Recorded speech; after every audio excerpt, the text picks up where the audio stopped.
आदरणीय भजनलाल जी, आदरणीय दिव्या जी, आदरणीय समस्त पुलिस प्रशासन, मैंने आपको आप सबको हंसाया है। अभी मेरे साथ ये ट्रेजेडी हो गई, मेरा बेटा नहीं आ सकता, पर ऐसे लोग जो षड्यंत्र करके दूसरे के बच्चों को ठिकाने लगा देते हैं, इन पर कार्रवाई जरूर करें। हंसी बांटने वाला एक कलाकार आज खुद टूट चुका है। राजस्थानी कॉमेडी की पहचान बने पन्ना सेपट आज मंच पर नहीं, सवालों के बीच खड़े हैं। उनका बेटा गोदीप मीना, जो विदेश पढ़ने का सपना देख रहा था, अब इस दुनिया में नहीं रहा।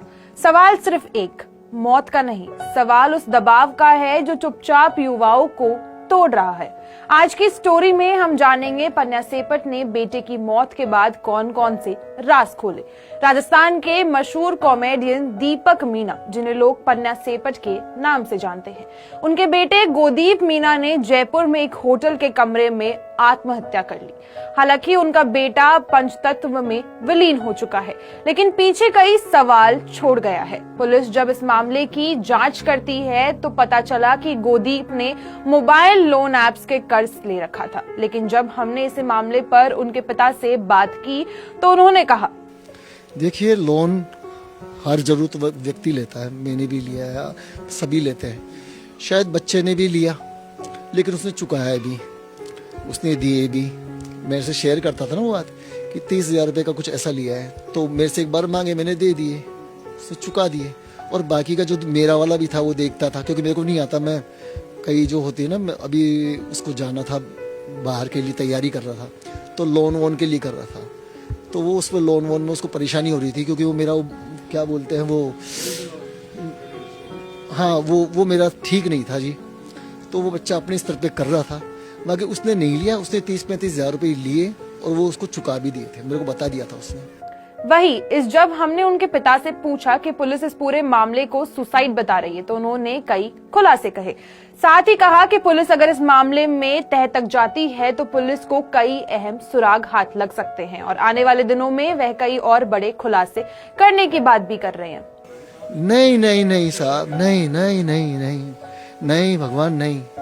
अगर सुसाइड होता तो मैं शायद सुसाइड, क्योंकि वो बच्चा था ही नहीं ना वैसा। मैं कैसे कह दूं, बच्चे कई प्रकार के होते हैं, अलग अलग नेचर के होते हैं। तो मैं अपने बच्चे, देखिए, इसमें है ना बहुत बड़ी साजिश है। और मैं यही कहूँगा, जो मित्र मंडली है ना उसके मोबाइल में जितने मित्र वगैरह हैं, चाहे वो मेल है फीमेल है, उसकी पूरी निकाली जाए। यहीं से मिल जाएगा आपको, सब कुछ यहीं से है, छुपा हुआ है यहीं पे। हालांकि इस पूरे मामले में पिता ने पुलिस पर भी कई गंभीर सवाल खड़े किए हैं। कहा कि पुलिस ने एफएसएल टीम के आने से पहले उनके बेटे को पुलिस वहां से ले गई थी।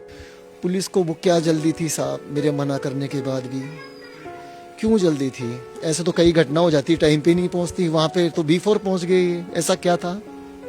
ये संदेह है कि मैं मना कर रहा हूं, एक पिता मना कर रहा है, उसका बेटा गया। भाई ठीक है, आपको जो अपनी कार्रवाई करनी है वो करो, पर वो FCL क्या बोलते हैं, वो उसका भी तो एक अपना काम है ना। उससे उनको कई तरह के सबूत जुटाते हैं। फिर एक कोई भी व्यक्ति हो, है ना, वो अगर फांसी का फंदा लगाता है, मैंने भी कई YouTube वगैरह पे पिक्चर में कहीं देखा, तो जबान निकल जाती है, आंखें बाहर आ जाती है, टट्टी पेशाब हो जाता है। बच्चा तो नॉर्मल था, ना आंखें निकली हुई ना कुछ निकला हुआ, खाली वो गले में फंदा लगा, उसके यूं लेटा हुआ था। तो कहीं पे भी मुझे ऐसा दिखा नहीं। गौरतलब है कि ये सिर्फ एक परिवार की त्रासदी नहीं है, लेकिन लोन ऐप्स, मानसिक दबाव और युवाओं की चुपचाप वाली पीड़ा की कहानी है। ऐसी घटनाओं को रोकने के लिए सरकार को भी कई कदम उठाने चाहिए। इस खबर को आपके लिए लिखा है रौनक पारीख ने, कैमरे पर काम किया है दीपक शर्मा ने, और मैं हूं पायल चौधरी और आप देख रहे हैं पंजाब केसरी राजस्थान।